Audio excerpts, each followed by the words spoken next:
Hello दोस्तों, मैं हूं रजत। बहुत बहुत स्वागत है आप सभी का इस न्यू वीडियो में।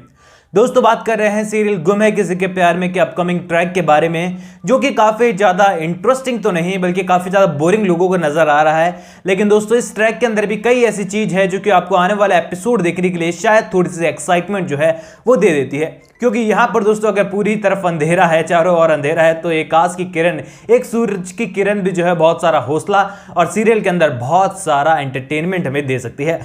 आप डिसाइड कर लीजिएगा इस अपडेट को जानने के बाद कि आपको सीरियल को देखना है, बॉयकॉट करना है, या फिर किसी और अपडेट यानी किसी और सीरियल की अपडेट आप मुझसे चाहते हैं। तो आप लोग सब लोग जो है आपस में बात कीजिए, कमेंट्स में कीजिए, कहीं पर भी कीजिए, एंड मुझे कमेंट सेक्शन में या फिर इंस्टाग्राम पर बता दीजिएगा कि आपको इस सीरियल के नहीं तो कौन से सीरियल की अपडेट चाहिए। जिस सीरियल को ज्यादा वोट मिलेंगे उसी की अपडेट मैं आपको दूंगा यहां पर, क्योंकि मुझे भी तो अपडेट्स तैयार करनी होगी, रिसर्च करनी होगी, कुछ जुगाड़ बैठाना होगा ताकि आपके लिए गर्मा गर्म अपडेट जो है मैं आपको पहुंचाता रहूं। अभी बात कर रहे हैं गुम है किसी के प्यार में के आने वाले एपिसोड के बारे में। तो यहां पर हमारी पत्रलेखा दीदी का सीरियल के मेकर्स ने लक ऐसा दिखाया है कि भाई ऐसी किस्मत तो भला किसको मिलती है, जहां पर पूरा तरीके से सम्राट का नाम लेकर, सही को बद्दुआ देकर, पूरे घर का माहौल खराब कर जो है सब कुछ बिगाड़ कर अपने घर जा चुकी थी मुसीबत यानी कि पत्रलेखा। अब उसे फिर से एक आस की किरण मिल गई है, वो भी विराट के कैफे में मिलने के बाद। यहां पर दोस्तों विराट और निनाद आज तक मेरे ख्याल से कहीं कॉफी पीने गए नहीं होंगे, लेकिन उन्हें आज ही कॉफी पीने जाना था, वो भी ऐसी एक जगह पर जहां पर पत्रलेखा जो है किसी से मिलने गई थी। अब यहां पर पत्रलेखा की जगह सही होती ना किसी और के साथ, तो पक्का विराट की नजर वहां चले जाती और विराट पीछा करता हुआ भी पहुंच जाता। लेकिन पत्रलेखा को ना तो उन्होंने देखा, ना ही पत्रलेखा उनसे चुपी थी, बल्कि पत्रलेखा ने पूरी तरीके से ईयरफोन लगाकर सारी की सारी बातें शुरू हैं। तो ऐसे में दोस्तों इन्हीं बातों का एडवांटेज लेते हुए पत्रलेखा घर पर पहुंचने वाली है। एंड सबसे पहला इंटरेस्टिंग मोड इस ट्रैक के अंदर आपके लिए यही होने वाला है, क्योंकि यहां पर पत्रलेखा घर के अंदर एंटर होना चाहती है, लेकिन भवानी काकू उसके अगेंस्ट है और भवानी काकू की इजाजत के बिना तो चौहान निवास का पत्ता तक नहीं हिलता। हाँ, सही को छोड़कर। तो आखिरकार पत्रलेखा की एंट्री भला कैसे हो सकती है?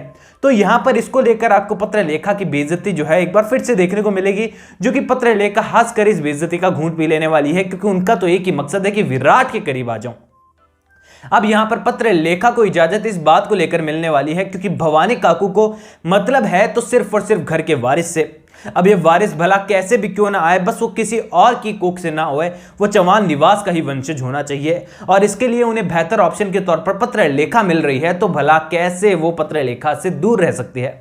यानी कि दोस्तों कुछ समय के लिए पत्रलेखा के अगेंस्ट आपको भवानी काकू देखने को मिलेगी, उसे काफी कुछ सुनाते हुए देखने को मिल सकती है, लेकिन दूसरे ही पल आपको जो है पत्रलेखा के साइड फिर से भवानी काकू होते हुए नजर आ जाएगी। क्योंकि यहां पर पत्रलेखा जो है जब उसकी सैरोगेसी होने वाली है, तो यहां पर सबसे बड़ा पावर जो है सही का बच्चा जो है वो पत्रलेखा की बनने वाला है, और पत्रलेखा उससे ढाल बनाकर जो है चौहान निवास में अपना हुक्म कुछ इस तरीके से चलाने वाली है कि उसे कोई नहीं रोक पाएगा। जहां पर दोस्तों सही और विराट को लगने वाला है कि अब सब ठीक है, पत्रलेखा को भी बच्चा मिल गया है, उनकी ख्वाहिश भी पूरी हो गई है मां बनने की, और सही भी यहां पर पूरी तरीके से पत्रलेखा को आश्वासन देगी कि इस बच्चे पर पूरा हक आपका भी रहेगा और मेरा भी रहेगा, आपको कभी भी अकेलापन महसूस नहीं होगा, या फिर से केवल और केवल हम आपका इस्तेमाल नहीं कर रहे हैं। क्योंकि आपको ही मालूम है कि सही कितने दिल की अच्छी है, तो वो पत्रलेखा को पूरी तरीके से आश्वासन देने वाली है। और इसी का एडवांटेज लेते हुए पत्रलेखा अपनी धीमी धीमी मीठी मीठी चाल चलते हुए एक ऐसा अंजाम पहुंचाने वाली है जहां पर सैरोगेसी ट्रैक पूरा खत्म होने के बाद डिलीवरी के टाइम पर बड़े बवाल होने वाले हैं। ये बड़े बवाल किस तरह के होंगे ये तो बात की बात है, लेकिन फिलहाल देखना यह है सीरियल के अंदर कि आखिरकार कहानी आगे कैसे बढ़ेगी। तो दोस्तों यहां पर सीधी सी बात है कि सई और विराट बहुत खुश हैं कि उन्हें सेग्रीगेट मदर मिल गई, वो भी चौहान निवास के अंदर ही, और उन्हें बहुत रिलैक्स फील है कि किसी और के हाथ में नहीं बल्कि पत्रलेखा के हाथ में कोख में उनका बच्चा है। और दूसरी ही तरफ पत्रलेखा इस बात को लेकर बहुत ज्यादा खुश है कि सई और विराट को अलग कर दूं, अगर विराट का टाइम जो है अपनी और डिवाइड कर लूं, तो पत्रलेखा उन दोनों के बीच में गैप बनाने की कोशिश करेगी और चाहेगी कि विराट उसके करीब रहे।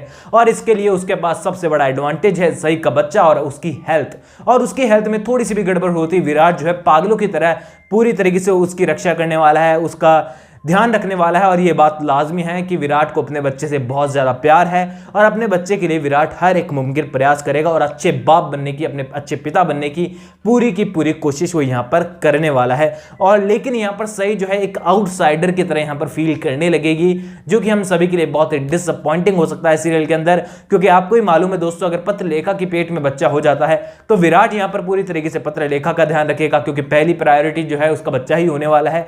और दूसरी तरफ चौहान निवास का हर एक शख्स जो है पत्रलेखा का ध्यान रखेगा, ना कि सई का, क्योंकि मां तो पत्रलेखा बन रही है।